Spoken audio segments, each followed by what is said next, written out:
CBN Madrugada. Hoje com Andréia Ferreira.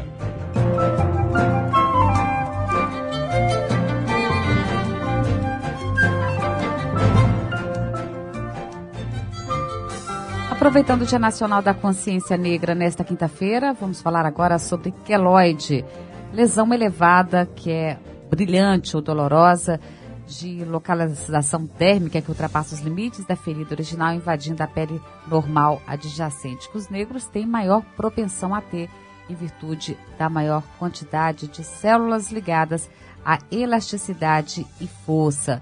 Sobre o assunto, eu converso com o cirurgião plástico André Matos, que é membro titular da Sociedade Brasileira de Cirurgia Plástica e do Colégio Brasileiro de Cirurgiões, além de membro da Sociedade Internacional também de Cirurgia Plástica e da Sociedade Ibero-Americana de Cirurgia Plástica e da Sociedade Americana também de Cirurgia Plástica. Doutor André, bom dia. Bom dia, André. Como vai? Tudo... Obrigado pelo convite, por mais uma vez aqui com você. A gente agradece. Em relação à cirurgia plástica de pacientes, né, de pele negra, o risco de queloide é maior, né? Na verdade, o queloide é uma doença da raça negra, né? Então, a população brasileira é uma população muito misturada. Eu já vi queloide em pessoas de cor branca e olhos azuis, né? Por conta de misturas raciais no passado. Mas o queloide realmente é uma doença da raça negra. Isso não quer dizer que todo negro vai ter queloide, mas a maior propensão de pessoas da raça negra desenvolverem essa cicatrização alterada, que a gente conhece como queloide, que é uma cicatriz que ultrapassa os limites da cicatriz normal, é dolorosa, fica avermelhada, enfim. Depois de uma cirurgia plástica muito bonita, é um efeito muito pouco desejado, né, que a gente tem. Pois é possível prevenir ou diminuir os riscos da pessoa ter queloide numa cirurgia, num procedimento de corte, né, da derme, da pele? Na verdade, prevenir, nós temos como prevenir se a pessoa tiver uma história pregressa de desenvolvimento de queloide em cirurgias anteriores. Então, existe um tratamento chamado beta-terapia, que o paciente pode ser submetido a esse tratamento 24 horas após a cirurgia. Na verdade, uma radiação de baixa dose na cicatriz, isso diminui a chance dessa pessoa desenvolver queloide.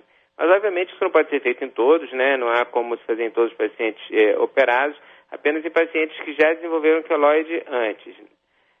Além disso, uma técnica apurada, bons cuidados pós-operatórios com a cirurgia, evitar grandes esforços, tudo isso ajuda a prevenir o queloide. E hoje em dia nós temos maneiras também de tratar o queloide caso ele apareça, né?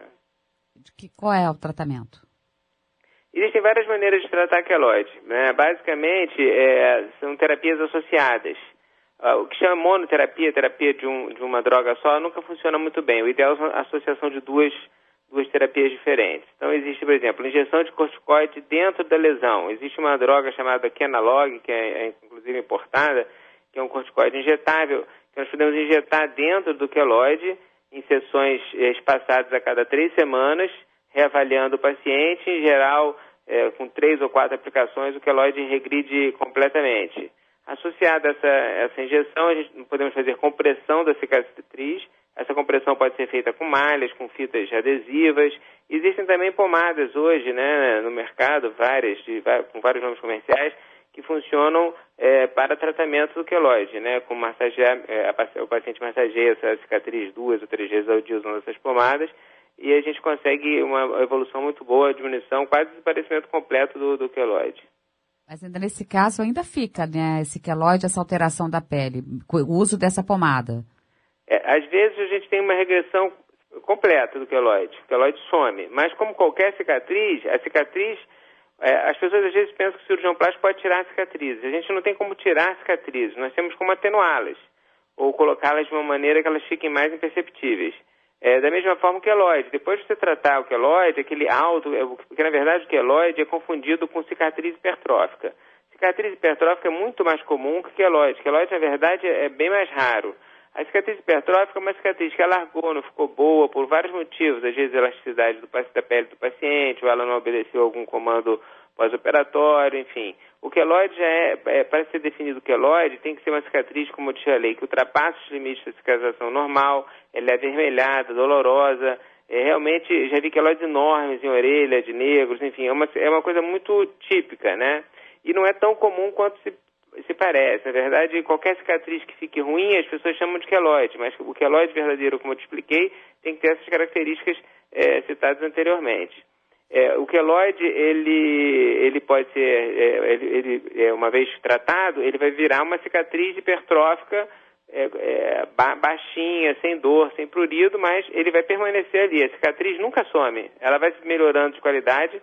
A cicatrização humana pode levar até 1 ano e meio para se completar, para haver uma completa cicatrização dos tecidos, e depois desse 1 ano e meio é que se avalia como ficou a cicatriz, se é necessário fazer uma reintervenção para melhorar a cicatriz um pouco mais, mas assim, o fato é que ela nunca vai desaparecer, vai sempre estar ali, né?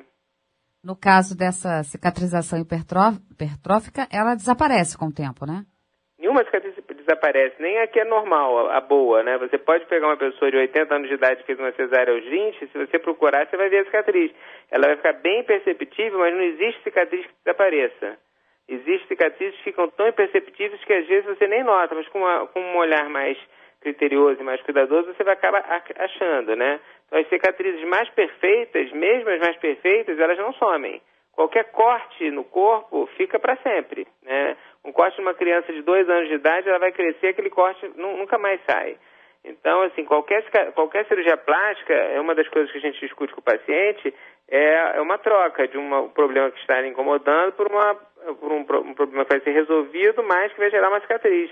Uma cicatriz na mama, uma cicatriz no abdômen, na face. Qualquer cirurgia plástica gera uma cicatriz. A qualidade da cicatriz depende do trabalho do cirurgião, mas muito mais da qualidade da pele do paciente e da genética dele também. Pois é, eu ia te perguntar em relação a isso. O queloide tem uma predisposição genética, né? Sim, com certeza. Como eu te disse, um caucasiano puro, né, que não tem nenhum contato com raça negra, ele jamais vai desenvolver um queloide. Queloide é uma doença genética, um gene da raça negra. Como nós temos uma população misturada, é impossível prever no Brasil quem terá ou não queloide. É uma doença da raça negra, como existem doenças da raça branca. Então, uma pessoa que nasceu na Europa, nunca teve na família nenhum tipo de miscigenação racial, ela nunca vai ter queloide. Agora, aqui no Brasil, isso é impossível de prever. Agora, deve ser um medo comum, né, dos pacientes de pele negra, por exemplo, que querem corrigir uma imperfeição e o medo dessa cirurgia deixar, por exemplo, uma cicatriz como essa, que talvez vai chamar mais atenção do que aquela imperfeição que seria retirada durante a cirurgia plástica. É verdade, mas esse medo não é restrito aos pacientes de raça negra, é o medo de todos, porque, como eu te disse, qualquer um no Brasil está sujeito a ter uma cicatriz de má qualidade, um queloide. Isso depende de vários fatores, nutricionais, de posição de cicatriz. É muito mais fácil, por exemplo, na pálpebra, eu tenho 30 anos de cirurgia plástica, eu nunca vi uma cicatriz hipertrófica nem um queloide em pálpebra. Cicatriz na pele fininha, a cicatrização muito fácil. Em compensação no dorso, nos braços, na perna, são áreas onde a movimentação do corpo é praticamente impossível se você fazer um repouso, essas áreas têm muito mais chance de ter um queloide do que outras áreas. Então, o queloide, a cicatriz hipertrófica, qualquer tipo de alteração cicatricial, ela vai depender de fatores genéticos, de fatores pessoais, da técnica cirúrgica. Quando eu falo fatores pessoais do paciente, eu incluo aí o estado nutricional dele, a localização da cicatriz, os cuidados que ele tem no pós-operatório, enfim, toda a gama de fatores que envolvem numa cicatrização, a técnica cirúrgica e o tipo de cirurgia realizada. E existe uma parte do corpo que é mais propícia a pessoa desenvolver o queloide? Com certeza, os membros, né? Membros superiores e inferiores, braços e pernas. Porque são áreas onde, uma das coisas para evitar queloide é a imobilização durante algum tempo da área operada. A pessoa opera uma plástica de mama, ela tem que ficar com os braços sem grandes movimentações por um tempo, uns 15 dias. Isso com a perna e no braço é impossível, porque como é que a pessoa tem que andar, a pessoa tem que comer. Então, braço e perna são regiões que, e além disso, são regiões cuja pele tem muito pouca flacidez, são muito tensas, né? E uma das causas de queloide é a tensão na cicatriz. Então, nessas áreas, a chance de queloide, cicatriz hipertrófica, é sempre maior. Perfeito. Agora, em relação à faixa etária, as crianças também costumam ter queloide, doutor? Olha, a gente costuma dizer o seguinte, os extremos da idade são melhores para a cicatrização.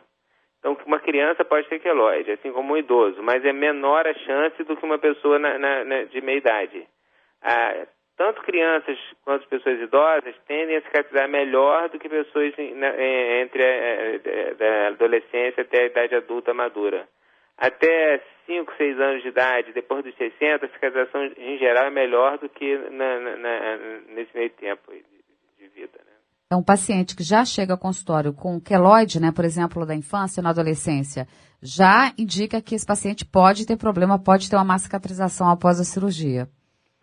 O fato dela ter tido um queloide não quer dizer que obrigatoriamente ela vai ter outro, mas aumenta realmente muito a chance dela ter queloide. Obviamente vai ter mais chance do que uma pessoa que nunca teve um queloide, mas o fato dela ter tido uma região não quer dizer que ela vai ter em outra. Como eu te falei, isso depende da época, dos fatores corporais daquela pessoa na hora da cirurgia, né?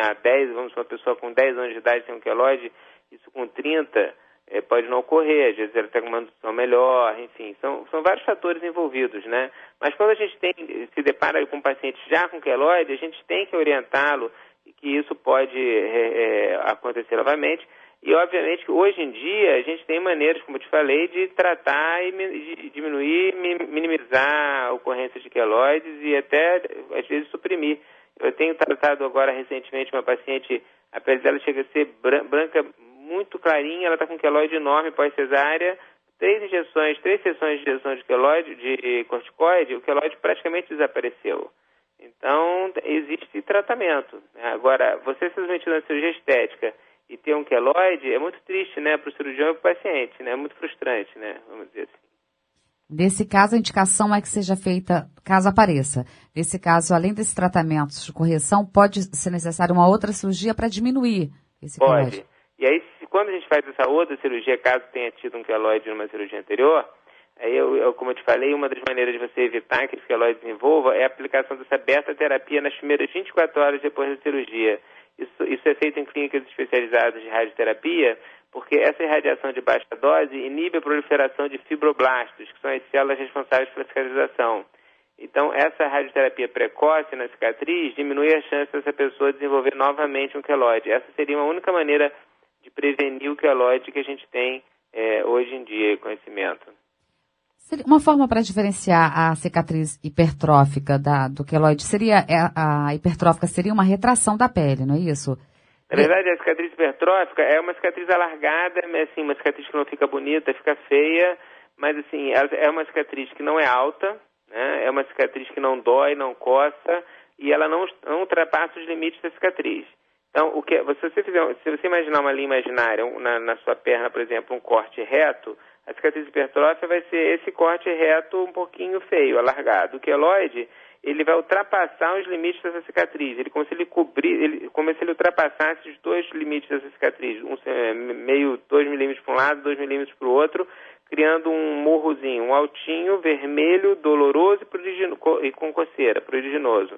Esse é o queloide verdadeiro. Essa é a diferença entre a cicatriz hipertrófica e o queloide. O queloide é alto, a cicatriz hipertrófica nunca é alta, ela só é alargada e feia. O queloide não, o queloide ele é alto, vermelho, doloroso e causa bastante desconforto. É bem diferente da cicatriz hipertrófica, embora seja lugar comum as pessoas chamarem cicatriz hipertrófica de queloide, mas queloide é uma doença bem específica, né? Qual delas é mais comum? Indiscutivelmente a cicatriz hipertrófica. De cada 10 pessoas que falam que tem queloide, 9 tem cicatriz hipertrófica e 1 tem queloide. Nossa, eu acho que é o mais comum, todo mundo acaba, uma cicatrização ruim, a gente acaba falando que queloide, mas na verdade é um outro problema. E um problema ter mais fácil solução, doutor? Com certeza, porque uma cicatriz hipertrófica, basta você tirá-la e fazer uma cicatriz mais bonitinha que a tendência é cicatrizar bem. Né? Você não tem recidiva de cicatriz hipertrófica. Aquela cicatriz ficou hipertrófica por algum motivo, por tensão, porque a paciente fez alguma coisa que não devia, porque ela estava com uma nutrição não adequada. Então é muito mais fácil tratar uma cicatriz hipertrófica do que um queloide. O queloide, como eu te falei, é uma proliferação exagerada de uma célula chamada fibroblasto, e que é uma coisa que é do próprio organismo, não tem como a gente evitar. Já a cicatriz hipertrófica é muito mais simples de tratar, basta tirar e fazer novamente, que normalmente ela fica bem. Você consegue fazer uma cicatriz normal. Tá certo. Doutor André Matos, muito obrigada pelos esclarecimentos. Um bom dia. Eu que agradeço, bom dia. Obrigado aos ouvintes da CBN. Eu conversei com o cirurgião plástico André Matos, que é membro titular da Sociedade Brasileira de Cirurgia Plástica e também do Colégio Brasileiro de Cirurgiões, além de membro internacional da Sociedade de Cirurgia Estética, também da Sociedade Ibero-Americana de Cirurgia Plástica e da Sociedade Americana de Cirurgia Plástica.